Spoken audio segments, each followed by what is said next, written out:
Good morning everyone. As Rob said there, my name's Lee Taylor from Pro Tax Accounting. I've been a practicing accountant for qualified about 24 years ago.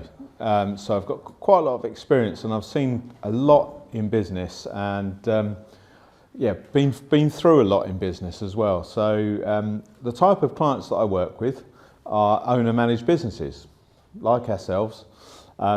Now, it may not be just one business owner, there may be 2 or 3 business owners, but primarily they are family-run businesses. Some of them are second and third generation, but their roots go back to the family business. So why do I like working with family businesses? Well, you can make an impact. So if you've got maybe it's a young couple, and we might be able to save them a couple of £1,000s a year, that has an impact on their lives. And as they move forward, as they grow, sometimes that saving grows with them as well. So we can have a lot of impact. Now, as Rob mentioned there's a changing role for accountants because in the past, accountants have been all very much backward looking. So they report on what's happened in the past, you know, and you know what most of us in here are business owners, I would say, and you get your letter from the accountants to say, by the way, I've done your tax return and you've got X amount of pounds to pay. And they're probably not the most, it's probably not the letter you look forward to most in the whole year, I know. And then they remind you again, if you're self-employed and you're not a limited company, 6 months later they send you another letter saying you've got a bit more to pay as well.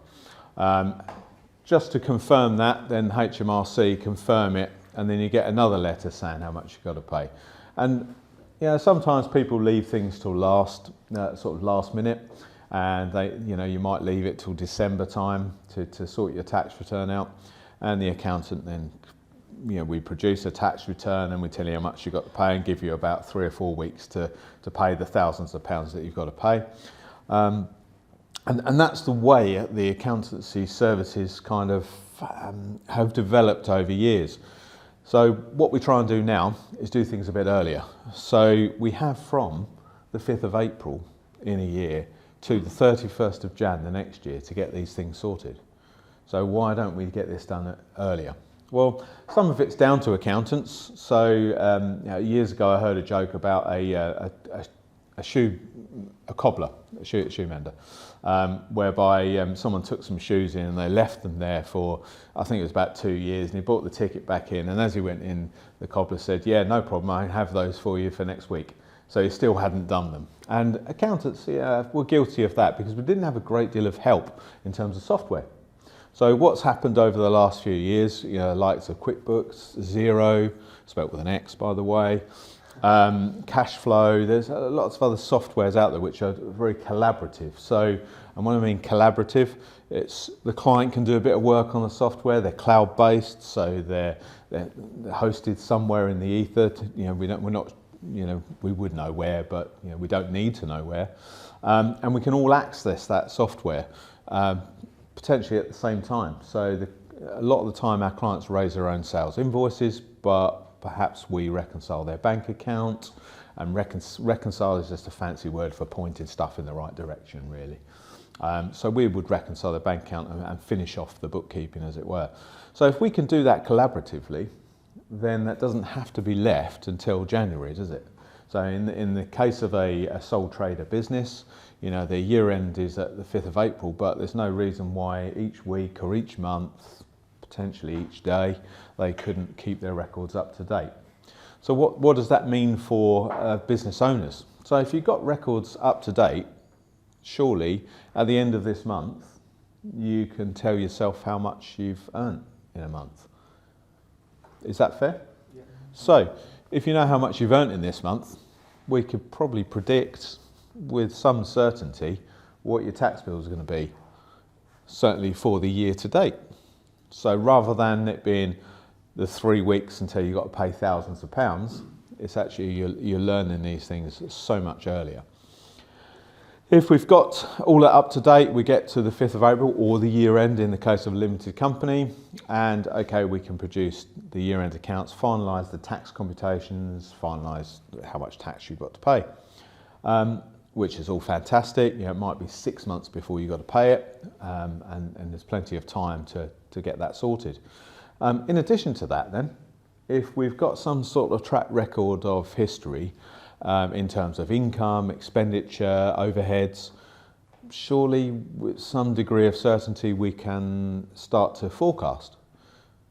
So we can forecast our overheads. Now our rent, if it was £1,000 last month, and nothing changes, there's a good chance it's going to be £1,000 for the next 6 to 12 months. Lots of other overheads work the same way.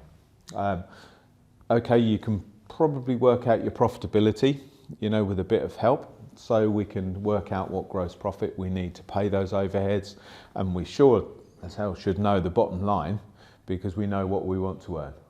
Okay, so once we can work out that bottom line, we can help with sales budgets. So do you know how many sales you need to create that bottom line? And once we've got that bottom line, of course, we can work out what we think the tax bill is going to be. So if we've got those sort of figures, you could be a year and a half in advance knowing what you're aiming to pay in tax. So that's the change primarily for accountants. So one of the things that we do is make sure our clients are fully up to speed with software. So if they need some training, we can train them on that. I would say, people ask me, what's your preference in terms of software? I don't, and I'm not getting commission here, by the way, okay? I like Xero because the user interface is very, very easy. I've got people in lots of trades and professions that can literally, they love it. It's so easy. So I know there's a plumber in the room, so I've got to be a bit careful.